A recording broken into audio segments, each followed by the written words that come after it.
যদি ওয়াকার সাহেবের এবং আর্মি জেনারেলদের সাহস থাকে, আই রিপিট সাহস থাকে, একটা কু কইরে দেখাইতে বলেন। ঠিক। এই ওয়াকার সাহেব অথবা আর্মি যদি কোনো কু করার চেষ্টা করে, জনগণ গিয়ে ক্যান্টনমেন্টের ইট খুঁজে নিয়ে আসবে। ইট ঠিক। একটা ইট ক্যান্টনমেন্টে আস্থা থাকবে না, আপনি যাইকে রাখেন। ঠিক। আপনার ক্যাবিনেটের অলমোস্ট সকল উপদেষ্টা প্রতিদিন আপনাকে একটা আর্মি কুয়ের জুজু দেখাচ্ছে। ঠিক। আপনি সচিবালয় সংস্কার করলেই আর্মি টেক ওভার করবে। আপনি যদি পিলখানার কথা বলেন, আর্মি টেক ওভার করবে।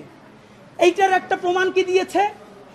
বাংলাদেশের ছাত্র জনতার একমাত্র প্রতিনিধি বানিয়েছে তারা এনসিপি কে। প্রধান উপদেষ্টা কান খুলে শুনে রাখেন, এনসিপি একটা রাজনৈতিক শক্তি, কিন্তু কোটি কোটি জুলাই যোদ্ধাদের একমাত্র মুখপাত্র তারা নয়। এনসিপি সমাবেশ করলে লোক কম হয়, এর মানে এই না যে মানুষ জুলাই ভুলে গেছে অথবা জুলাইয়ের রক্তের সাথে সে গাদ্দারি করার কাউরে অনুমতি দিচ্ছে। ঠিক।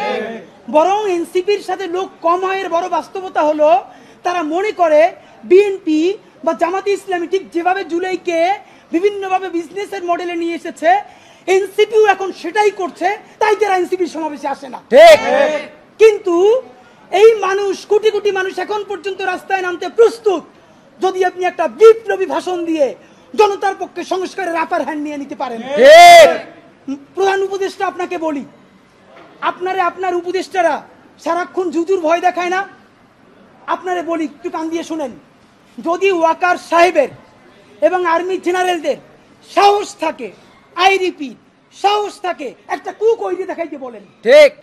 ভাইরা, ব্যাপারটা এমন না, লিথাল উইপেন যখন চলে তখন পুলিশের উইপন আর আর্মির উইপেনের পার্থক্য থাকে না, প্রত্যেকটাই জীবন কাইরে নেয়। এই মাত্র একটা বছর আগে আমাদের হাজারো হাজারো শহীদ যেই গুলিতে শহীদ হয়েছে, এর চেয়ে দামি গুলি তো আর আর্মি আমাদের উপরে ব্যবহার করতে পারবে না।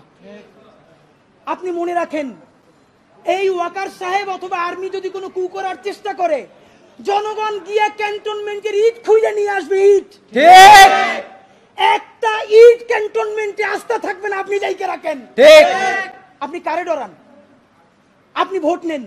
মিনিমাম 100 রিকশাওয়ালার সাথে কথা বলেছি গতকাল পর্যন্ত, প্রত্যেকে বলে এই উপদেষ্টাদেরকে তারা বিশ্বাস করে না, কিন্তু ইনুস বেড়া ভালো।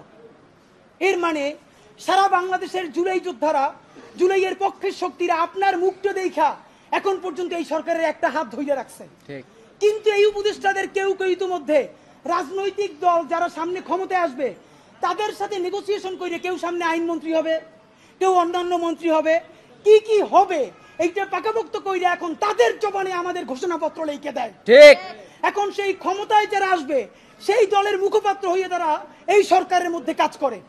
প্রধান উপদেষ্টা, আপনার একটা কথা বলি, আমরা আগেও বলেছি এই সরকারের সকল উপদেষ্টার এক পা অন্য দেশে, বিপদ হইলে ভাইগে যাবে, কিন্তু আমরা দৃঢ়ভাবে বিশ্বাস করি আপনি ভাগবেন না।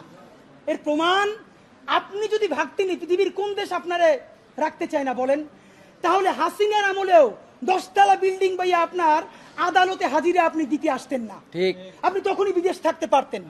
আপনি এই দেশে থাকতে চান বলেই আপনি আসছেন, আমরা বিশ্বাস করতে চাই।